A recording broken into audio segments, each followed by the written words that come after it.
Hi, I'm Brad. I'll be playing Bayushi Minoru of the Bayushi Death Dealer School. My name is Charlie, and I'll be playing our illusionist, Soshi Yuzume. I'm Evan Straight, and I'll be playing Sakai-no-Doji Ikkyo, a member of the Doji Bureaucrat School.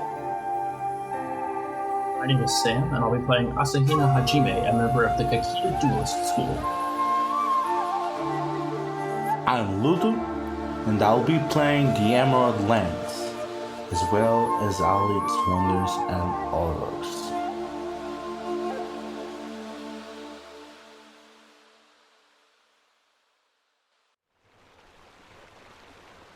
Hello, my name is Daidoji Ichi. I'm a scholar, attendant, and musician at the House of the Hiramori. We have the most unusual guests. An Emerald Magistrate and his entourage is coming to our lands looking for a missing child.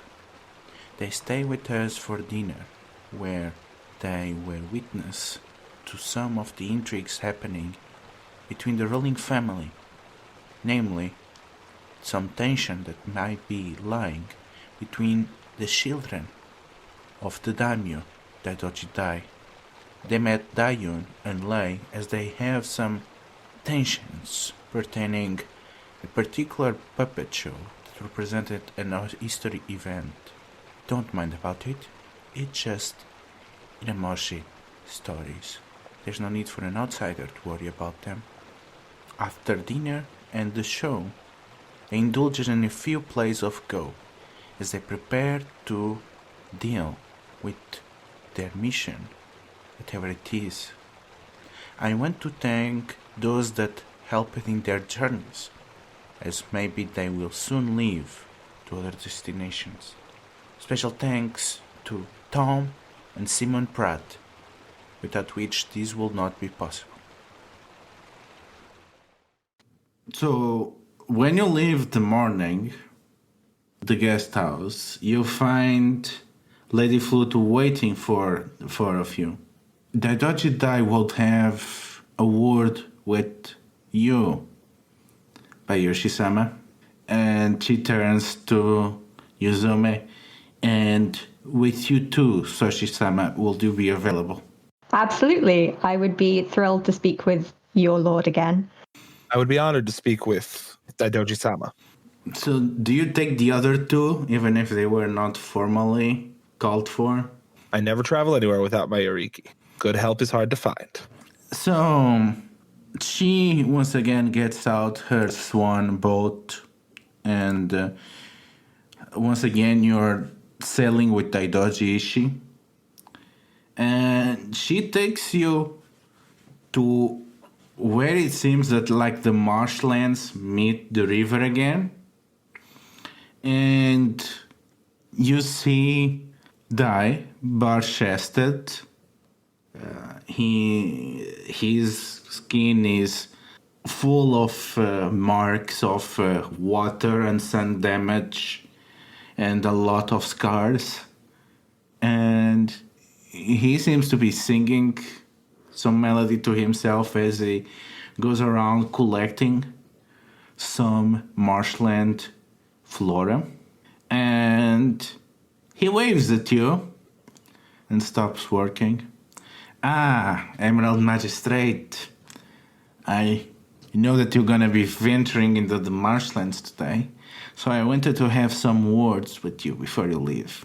Of course, Daidoji-sama. What would you like for us to know? Well, I've been thinking about yesterday, and I want to show you something. And he walks for a bit and points out to what seems to be like kind of a small elevation rising from the marshlands, covered in debris and mud and a few upturned trees. Look at that place. How would you describe that? Looks like, if you'll excuse my honesty, it looks like some sort of an obvious trap. Something that you'd use to catch game. Have you perchance saw the monstrosities that the crab have brought into our river? Those damned iron turtle ships, those jokes that a strong enough wind could capsize. Have you seen them going up and down below the marshlands? They must have been close to Hirosaka, have you not? They, in fact, provided an interesting landing at Hirosaka. They were not elegant vessels. Something tells me that they're not gonna stop there. You don't bring iron turtles just to go to Hirosaka. But if they sail north, the crab don't know the marshlands. Not as we do. So they should be aware of what should happen if they sail through here. All their precious, expensive, brutish iron turtle ships. How do you think one would look like mounted there? And you kind of think, well, it's like half a mile from the river. How will the ship even get there? I mean, Daidoji-sama, I imagine it would make quite a trophy. As I said, the crab don't understand just how dangerous navigating the marshlands can do.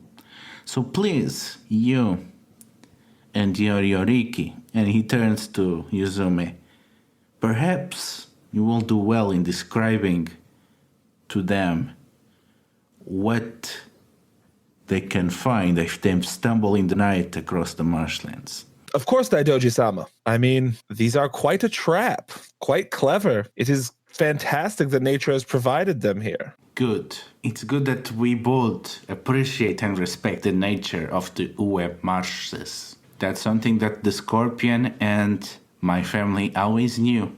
That's how we came with a decisive solution to the quarrels and skirmishes between our king. Oh, yes. The Ube Marshes are famous for being some of the most hostile terrain in the Empire. I mean, the Scorpion lands, of course, that I grew up in have no room to mention inhospitable terrain. They are always plentiful and caring for those that we call family. And remember, as long as I am the patriarch of this family, we'll not get into anyone's business. We know our limitations, we're gonna respect their deals. And after that, but he just looks at the hill. The person who wishes to pursue neutrality must do so from a very strong position, Daidoji-sama, and I respect that. That is all, Emerald Magistrate. I'll not delay you further. Daidoji-sama, before we go, I meant to request one final inconvenience of you. I am looking for a scout to help me find Hiruma Peshai, and I have heard that your eldest daughter, Daidoji Lana, is a fantastic scout. I am also looking to hire an additional Yoriki simply to administer over areas that my entourage and I cannot travel to easily, and would love to see her in action in the field. So is any of you looking at Lady Flute? Aiko has been. Yeah, she seems to be drowning inland at the mention of Lana. And is clearly under strife at that. But Dai does not seem to have any strong reaction. I mean, whatever Minoru is saying seems pretty natural to him. Oh yes, my daughter, my hair. You will not find better scout than she is. There are only two persons that might know these lands as well as I do, and she is one of them. And indeed, the people that she personally trained, they are our fiercest, let's say, scouts. So I don't think you will do poorly with any Yoriki that she recommends to you, and that makes sense. However, there's only one obstacle. She is utterly devoted to the defense of these lands, and she can go weeks and months just running from way station to way station, from stockade to stockade, never visiting the forest keep. You will find no better scout. She'll get your kid, no matter what. But first you need to find her, and that's the difficult part. Well, Honorable Daidoshi-sama, I believe that if I was looking to catch a student, I would ask their master. Where would you guess she would be at? Last time I checked, there were 36 way stations. And she is always the one responsible for dismantling and settling new ones. You will need someone to be extremely close to Lana to know exactly where she might be. My lord, you mentioned resetting way stations. Say, for example, you mentioned the iron turtles. Say if they had fallen into one of the natural traps that the terrain has created here, would the scouts then seek to set the terrain back to how it was prior to the intrusion from the iron turtle? That's an interesting question. I'll say if it was Dion's people, probably not. They'll just move to another location and assume that one is compromised. If it was Lana, I would say that she will assume a higher ground and make sure that any survivor of that trap is corrected. I see. Thank you for the insights, my lord. Lady Flute, I would hate to take you away from further duties, but do you mind, if not yourself personally, lending us your aid in navigating, recommending who could be an excellent navigator? I'm sure I can find someone. All of you turn to look at Lady Flute. Daidoji Ishii is upwind, and as she turns to meet you, you get a full breath of her perfume. And you recognize the lilacs and ginger mix of the letter that you read. And she bows, yes, I'm sure I can find one of the assistants of Saburo-sama that will be more than adequate as navigators. Well, Honorable Daidoji-sama, I thank you for your time, for your advice. We shall have to find another navigator. I do believe I have an idea as to where we may find our tracker. I thank you for your time. Aiko will meet her gaze and say, Daidoji-san, you have run a most hospitable and well-organized estate ever since we visited. You would honor me if you allowed me to follow along and learn from you today. Gladly, Doji-sama, as long as it does not interfere with your tasks. Daidoji-san, I believe the best use of our time today would be spent reviewing your estates. Before we began that task, is there anything that you would know about Lana's habits that could expedite our process? I would like to use cadence to specifically say, so you're the one that knows where Lana's at. Isn't that a pretty secret? She seems focused on driving the boat. Well, I serve every member of the noble household, and my tasks include being discreet about their affairs. Otherwise, how can I succeed at them, Doji-sama? And on cadence, she adds, it's my duty. It is my lady's secrets to keep and her orders for me to abide. I advise her as I advise the others. That's my place. You should understand that. Aiko smiles and says, The Daidoji are renowned for their adherence to duty and the utter lengths they go to. I have spent some time away from my brothers and sisters here, and it is refreshing to see their adherence to duty. With Cadence, I would like to emphasize her importance on her duty, and if Lana needs to be kept out of sight of the magistrates for any reasons for the family. She pauses for that and turns north. There are hot winds coming from the west ever now. One needs to be careful when leaving into the waterways. And she asks on Cadence, it would be better if you don't know. If you get involved, you may come to regret it. And clearly you need to earn her trust. Will it shame the clan? You're just telling me, someone who is shown to be highly trusted amongst the Crane, I'm on the inside of this magistrate party. You should tell me now, because otherwise we'll figure it out, and it's best if I know so I can do damage control. Okay, so why are you feeling so tense and emotional at this? Part of it is the fact that I'm pulling out my personal chop, a very important signal of my authority on a boat, and it would be really bad if it went over the boat.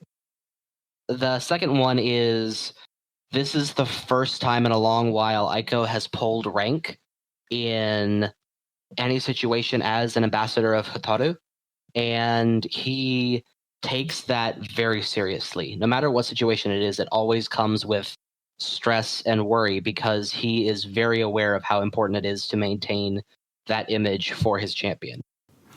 I think you will enjoy working with Daidoji Lana of House Hiramori. And with Cadence, she says, that link that you are offering, no matter what she says, no matter what she does, no matter what happens when you meet her, you must make sure that your lady knows, and your lady has the most positive interpretation of the events.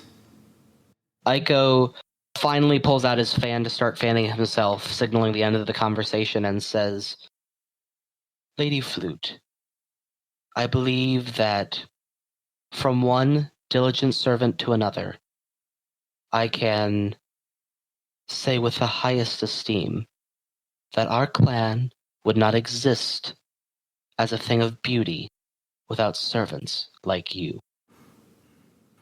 Keep your eyes peeled out for beauty in these marshes. That was always my advice to guests. And she adds with Cadence, my mistress, things have changed ever since she came back from the wall.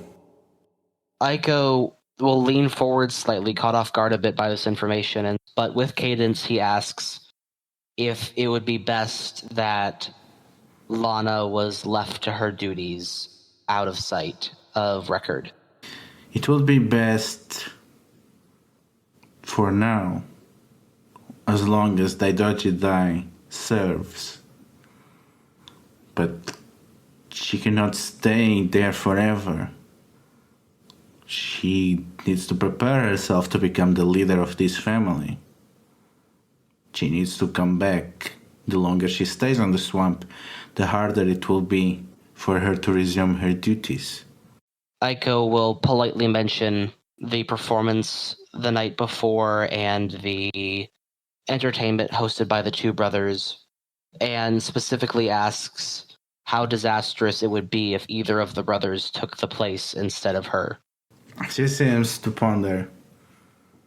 It will not be disaster either way. They are all good samurai. They will serve the crane, of course. They have different personalities and priorities. They will take the family in different directions, that you can be sure. You're not asking between a clearly better choice or another. You are asking about 3 different futures for the Hiramori.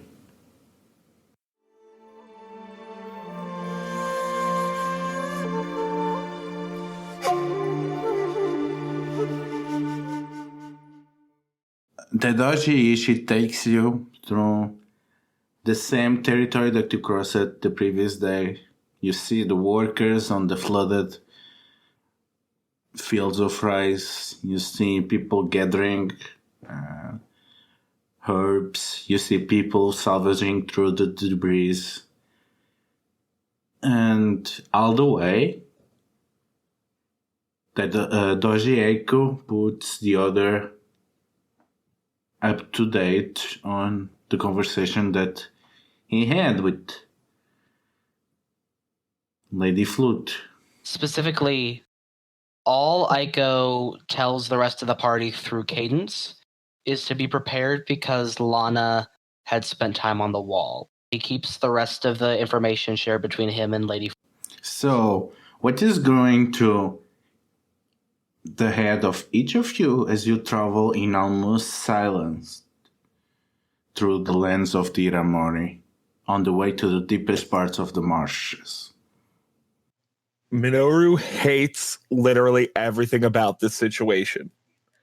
He hates the fact that they're walking into what could very easily be, from what Aiko has just mentioned in cadence, one of these swamp cranes having lost their wits, or even just an ambush from the Hiramori in general, or a million and one other terrible things, a swamp that there's no way that they know of out of, amongst a family that at every turn has put his Yuriki and him in danger. Yeah, Hajime is just extremely tense. It's the same tension that came in yesterday when Yuzu almost died, where from like that moment forward he just like became this like hyper tense, like very focused, like looking everywhere for possible threats sort of demeanor. And even more so now that Aiko clued him into the fact that there might be an additional danger he was not even aware of at the time. Yuzume is sort of latching onto that point about Lana having been at the wall, and you know she's never been to the wall, but you hear stories about those who come back, and she's wondering the best way to handle talking to her, if they'll get the opportunity to talk to her. And honestly, there's a bit of worry. You know, she's fairly confident that she could protect people if need be, but she would rather that we were in a position where we could help Lana some way. Like if she's out here all the time, that kind of speaks to something very bad happening at the wall in Yuzume's mind. Aiko is lightly fanning himself, trying to collect his thoughts, his acumen, his mannerisms, piecing together the information learned from the play performed last night. He's going through all the information and is coming to the realization that Daidoji Lai, through the puppet performance, told Dayun to go kill Lana in the marshes because she's a disgrace to the family. She's a liability. Aiko then runs that information through Lady Flute's obvious concern about the current daimyo, Daidoji Dai, retiring at some point, realizing that the longer he stays in power, the longer it is put off having to deal with Lana becoming the daimyo of the family. And Aiko is running all the possibilities through his head, trying to figure out how to appropriately approach this person when they do eventually meet, and is like very intensely inward focused in thought. You go into the waterways of the wet marshes where you have thick spots of vegetation making what seems to be false islands that will be deadly for those that were unsure of its footings, as well as clogged waterways which could easily trap you. And as you go maneuvering across it, while everything seems to disappear in the distance, and it's only you and the boat, and Ishi pulls out her flute and plays it, so you are left alone with a melancholic melody as you make your way to a large formation of trees, half flooded. She stops her boat and turns. While I'm playing, she knows that I'm coming, and she'll make sure that to not attack immediately. I'll be playing as you go, but if she sees you before you see her, well, my music is not going to help you. Maybe I should go first. There's a decent chance of her seeing the rest of you before you see her. I think it might be a better chance for me to see her before she sees me.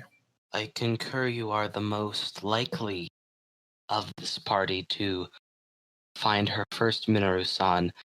I do express a word of caution. Imagine the sight it is to this valiant defender of her homelands to see a scorpion sneaking about. First, Minoru is going to switch out of his more fierce, snarling mask into his cloth mask. Would you mind looking away for a moment? Switching them, he's going to make sure his weapons are carefully sheathed to where it will be obvious if he reaches for them. Do a little light stretching. All right. I'm going to very carefully approach. Will you need a shroud, Bayushi-sama?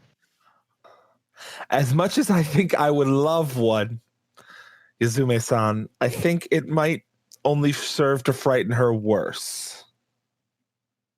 Very well. And with that, I'm going to try and get close. Now, I'm not trying to sneak up on her. I'm going to try to get close without her turning me into a pincushion.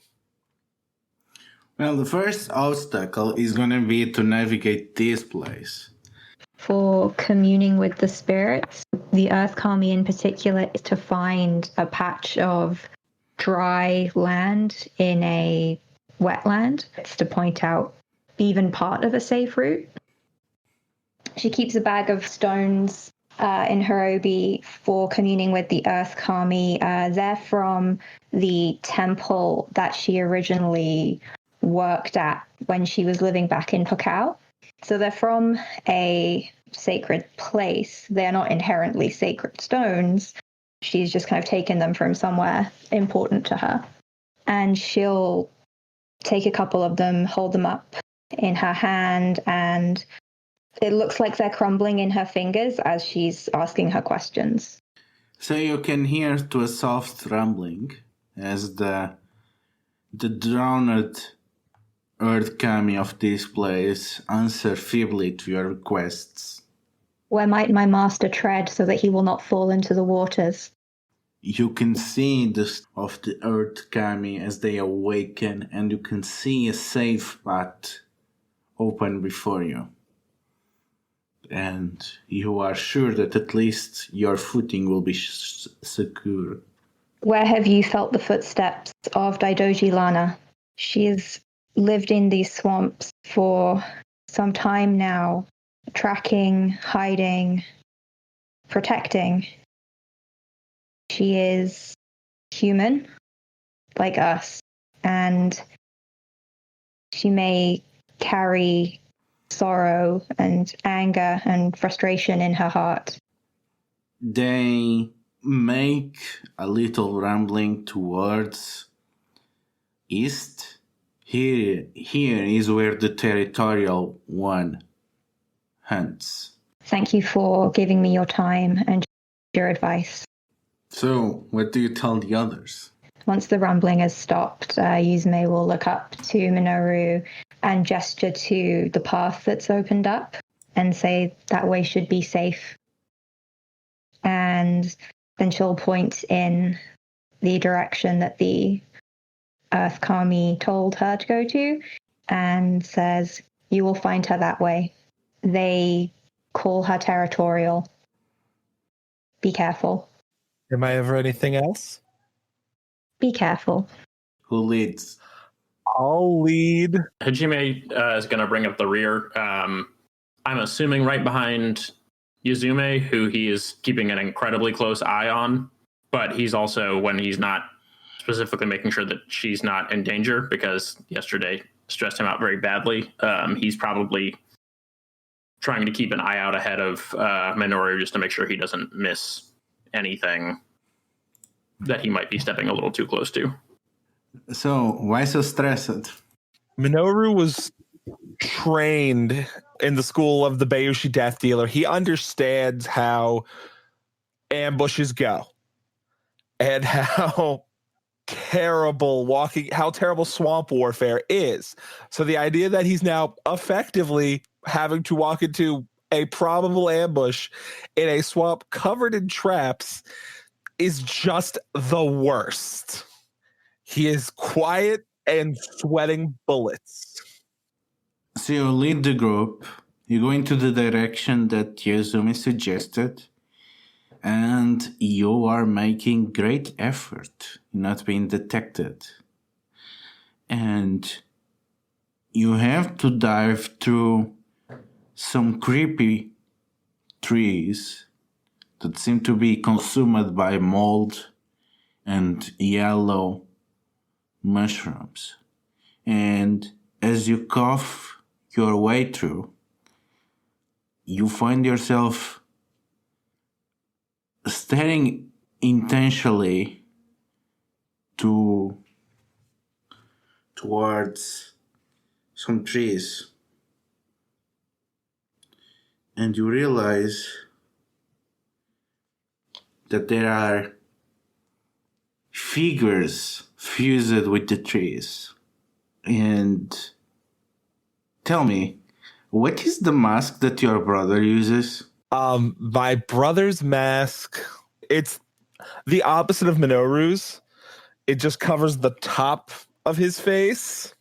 It's probably just as intricately decorated, but it very much covers just his eyes and is most commonly a wood grain pattern.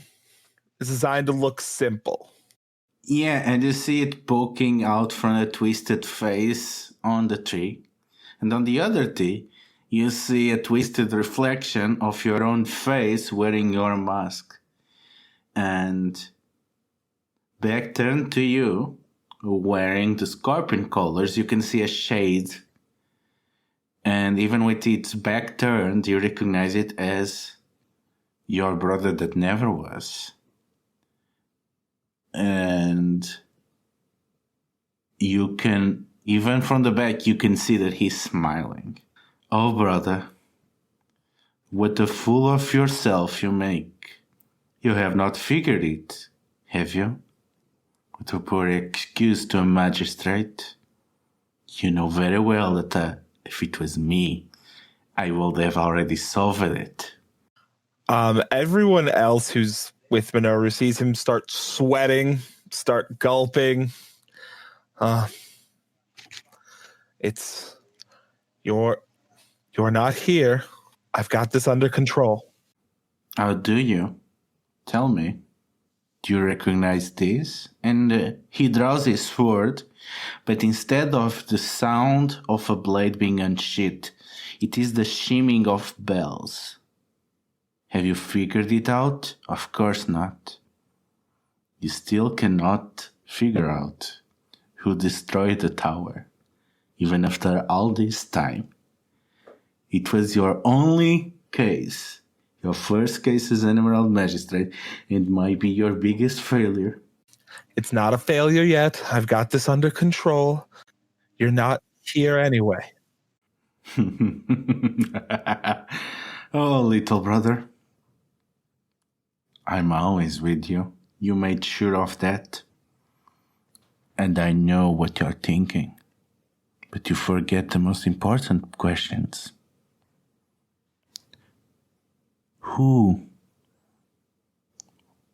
will benefit from the Daidoji or the Moth or the hare not being aware of the flood coming in their direction?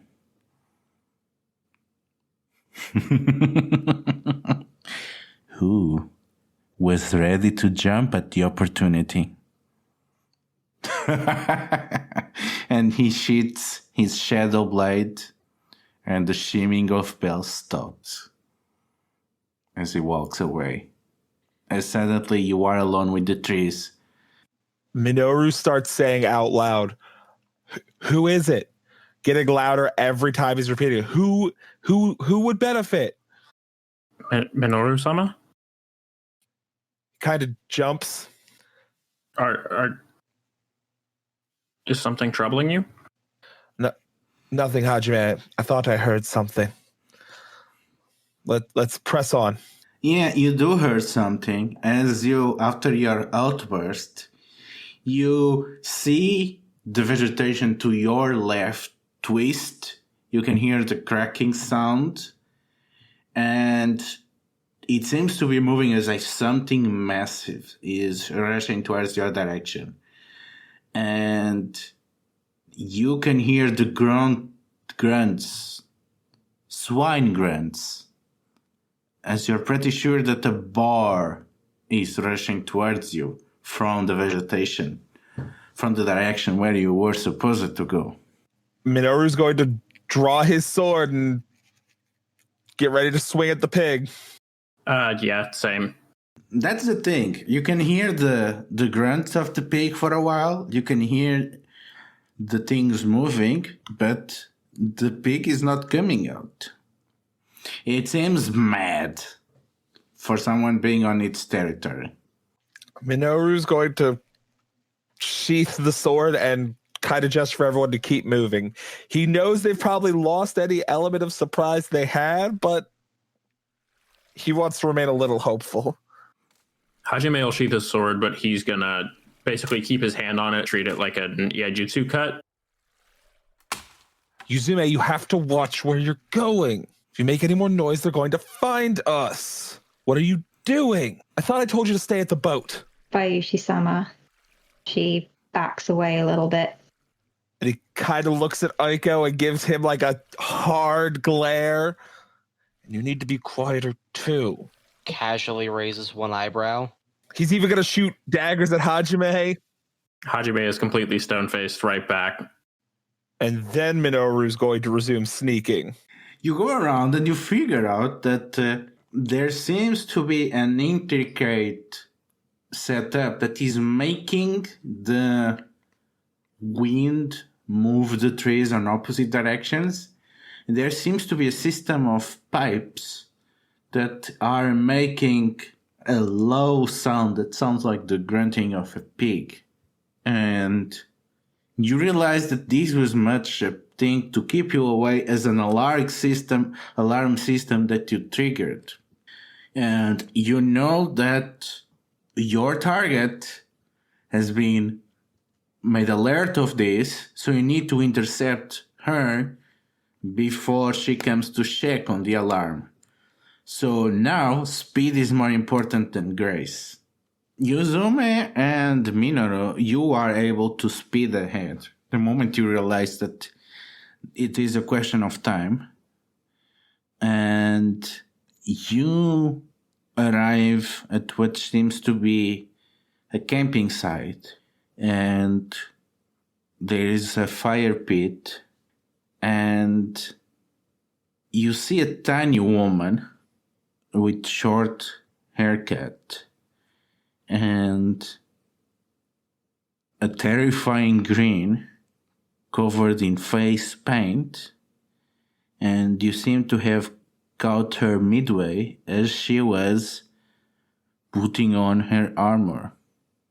And she stares at you two scorpions in her campsite, and she stares at the spear on her hand. You can still hear the distant sounds of the flute. Daidoji Lana, we have come here with the assistance of Lady Flute. We wish to speak to you, if you would grant us an audience. I'm also going to show her my Emerald Magistrate seal and just, we are not enemies. We are merely here to help. We've been enjoying the hospitality of your family.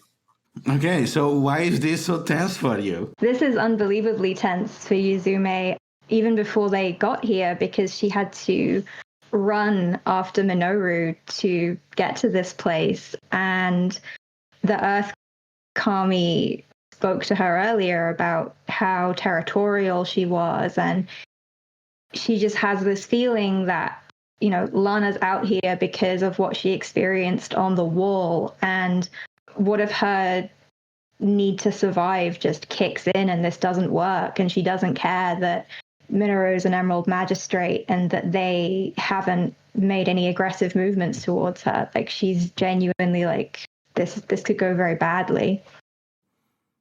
She throws her spear to the ground and sits. She hugs her legs and puts her knees together as her eyes seem to tremble as she cannot remove the rictus grin on her face as she tries to calm down. She barely seems to be acknowledging the two of you now. And on this time, the other two manage to catch up. And she does not even seem to react to the new presences. My lady, we are joined by members of your own clan. We truly do wish to speak to you on peaceful terms. We've heard that you are the greatest tracker, the greatest scout in all of your family, and we would humbly request your aid in a most important situation. Aiko is heartbroken seeing this member of the Crane family being almost kept out here, out of sight from the rest of the family, out of something that she can't control. The family putting her aside. Aiko feels a connection to some of his early days in his childhood and drops any formalities or all the plans of status and negotiation that he had run through on the boat fall out of his thoughts, and instead he drops on his knees, presses his head to the mud, and says, "My lady, we seek a peaceful transaction." She turns her eyes towards you and takes a deep breath. Her voice is coarse, a mix of not having been drinking enough water and clearly not talking a lot and definitely not loud. What has brought you here? Why you come for me? This is dangerous. You should go back. There is a child missing in the swamps, and he fancies himself skilled enough to make it out on his own, but his family is concerned, and having experienced the swamp firsthand, we feel it is best that we act to take him home as soon as possible. We're told that there is nobody that we could trust with helping us, quite like you, my lady. You mentioning the child, she finally regains composure and she smashes the camouflage on her face as she rises, and the permanent nervous grin fades a bit. Oh no, are you telling me he did not go back to his family? He did not.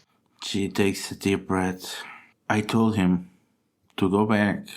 I was harsh with him to go back. I threatened him to go back.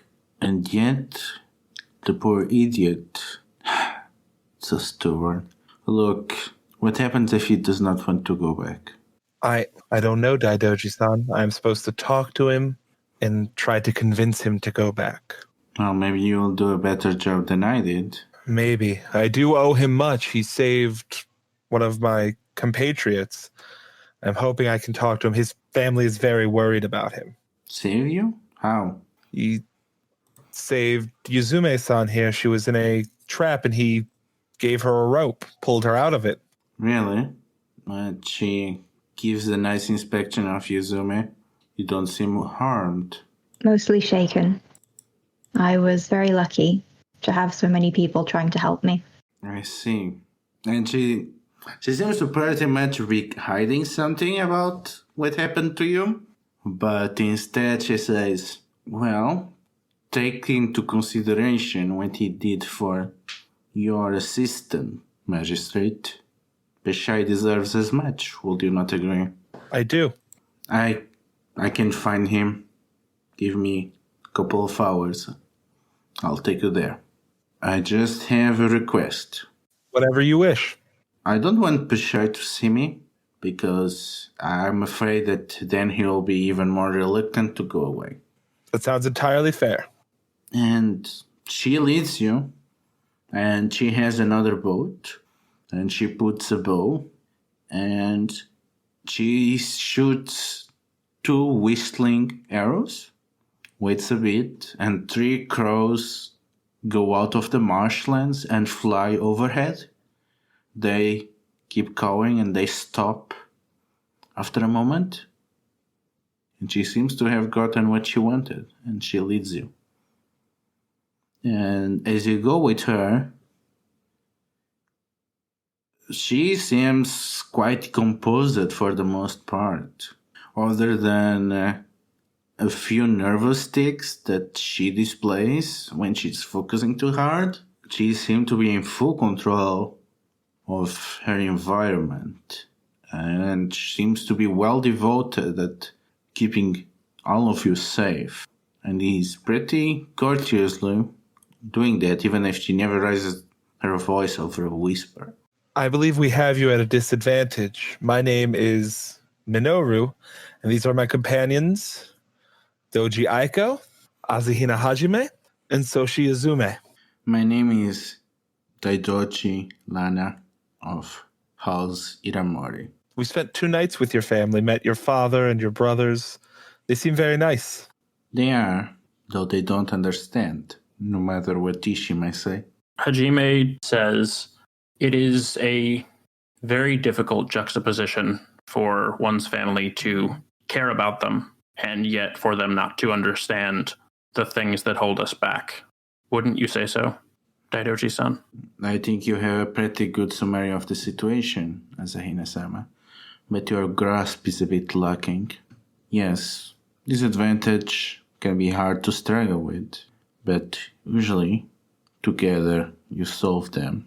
But what can you do when doing what you do best and what you do coming forward is actually what creates the gap between you? Then what can you do other than live in a way that is not genuine to yourself? And that seems an awful thing to do.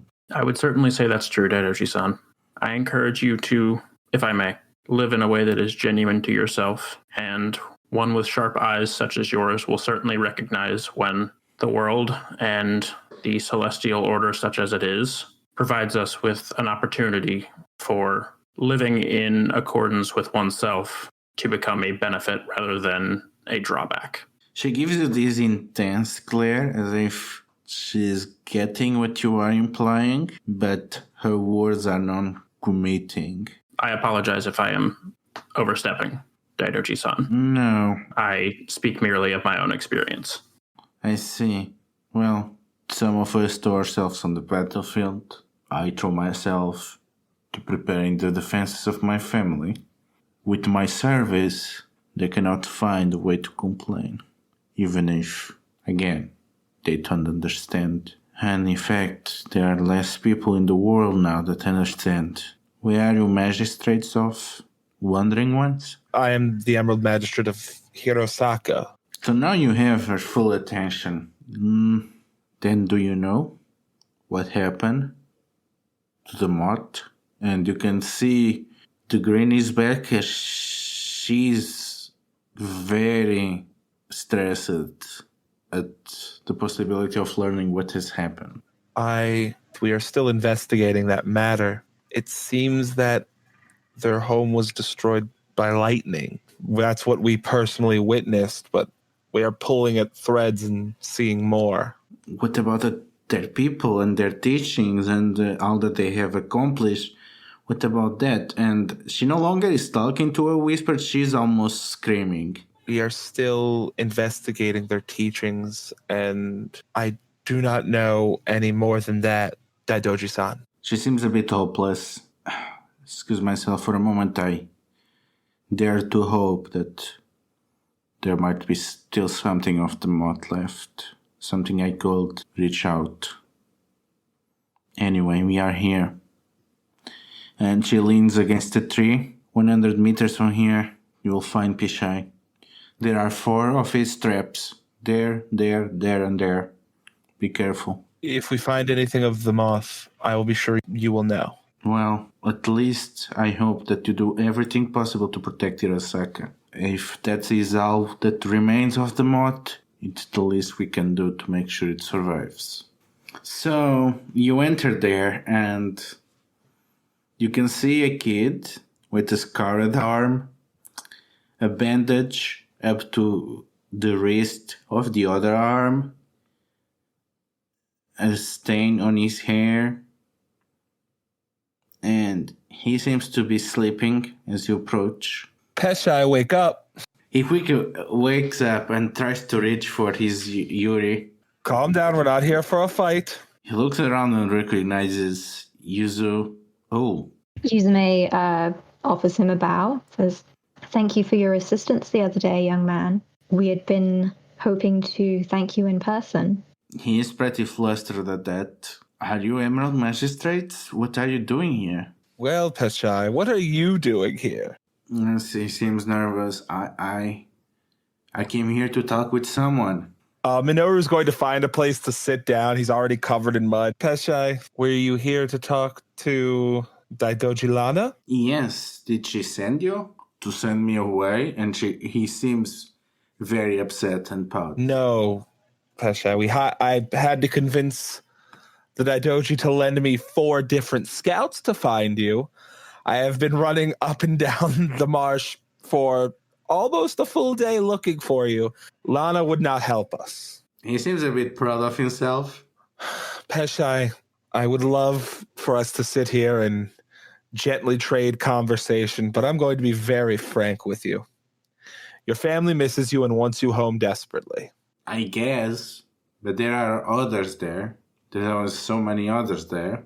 I'm sure they could find someone else that could need their attention. Peshai, why don't you want to go home? Let's start with that. I understand not wanting to go home. I have not been home in 3 years for a reason. But please, tell me why you don't want to go home. And he scratches the band-aid on his left wrist. I want a place to belong, and being a Hiruma is weird. You always have to feel ashamed of being a Hiruma. How can I find passion on what I'm good at if I'm supposed to be ashamed of it? It's really upsetting. I want to a place where I can belong. Peshai, I know you've completed your Genpuku, correct? Not yet. How long do you have? 1 year, maybe 2.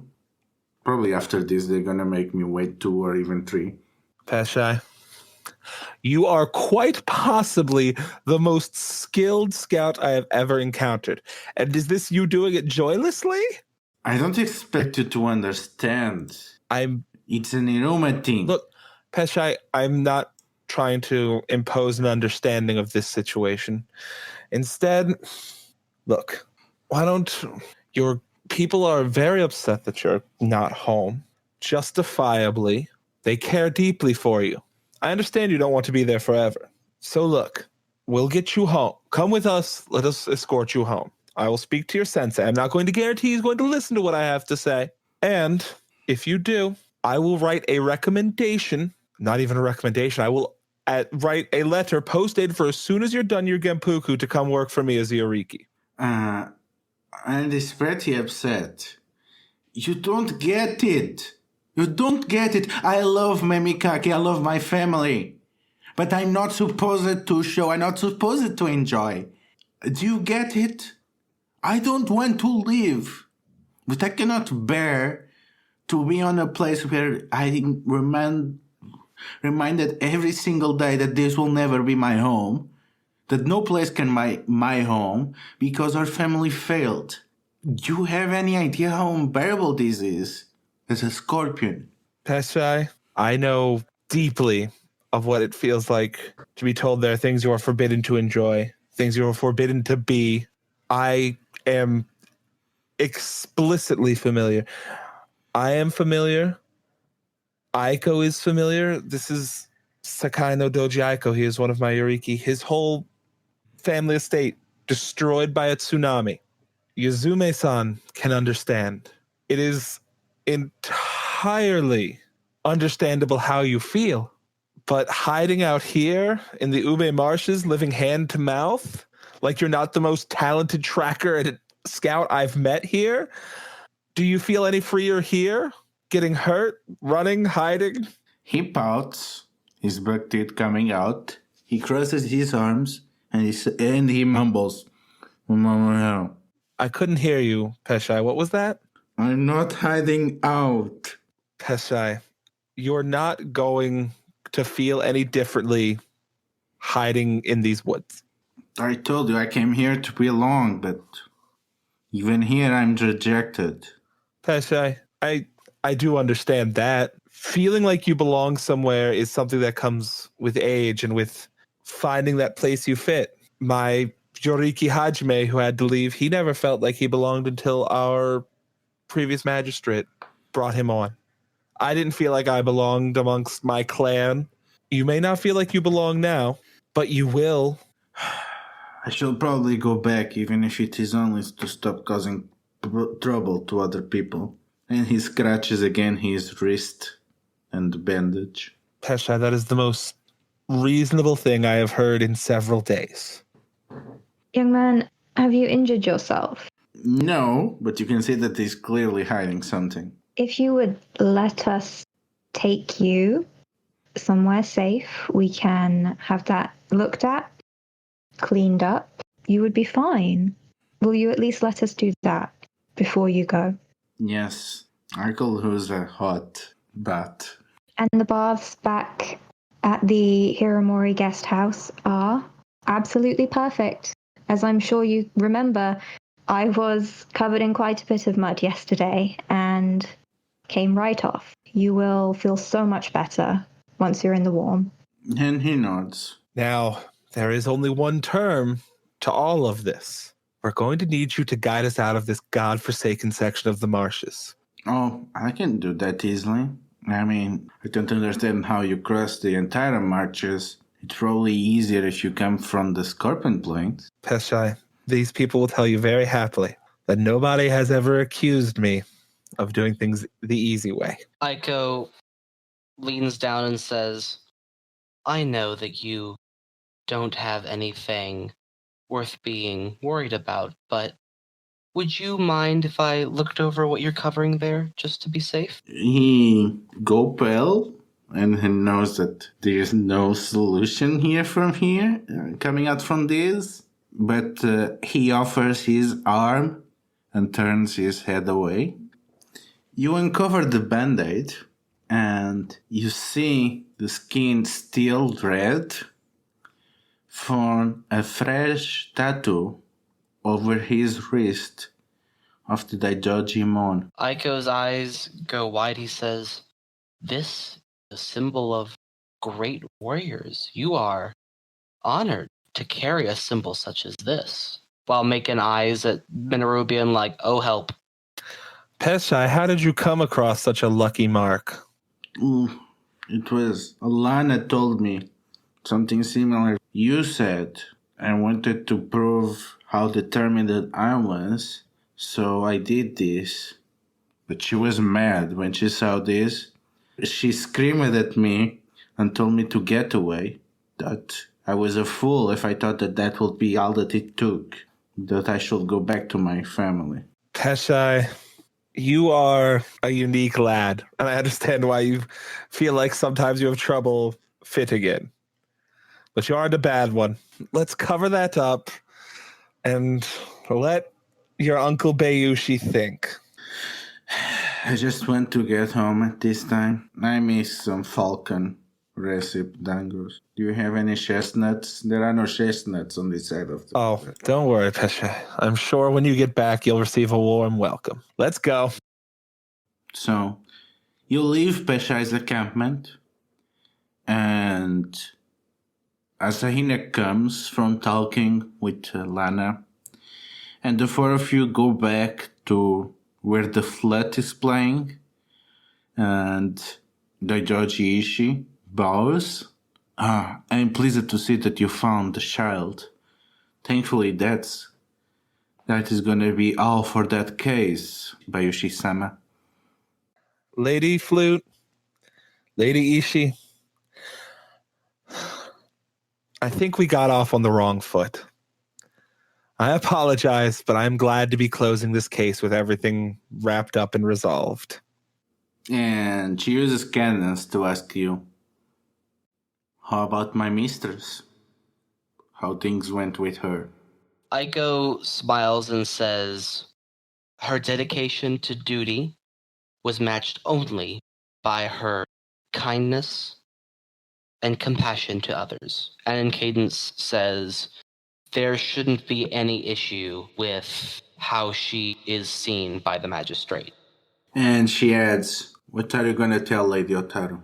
Lady Hotaru will be notified of the zeal held by the Hiromori. She nods and helps you back into the boat and returns you to the west side where you can see on the omens of the setting sun that something dreadful awaits for you.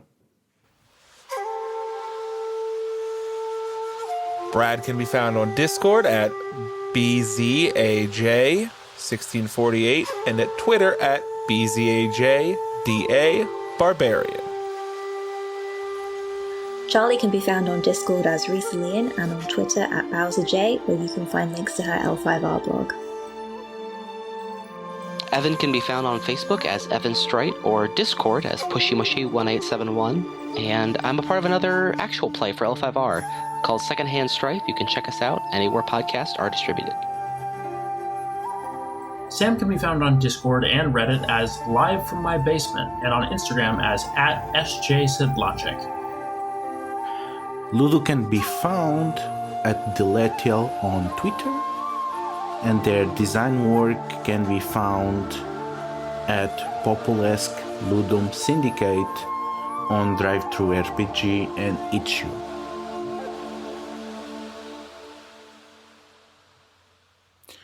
This is a Courtgames podcast.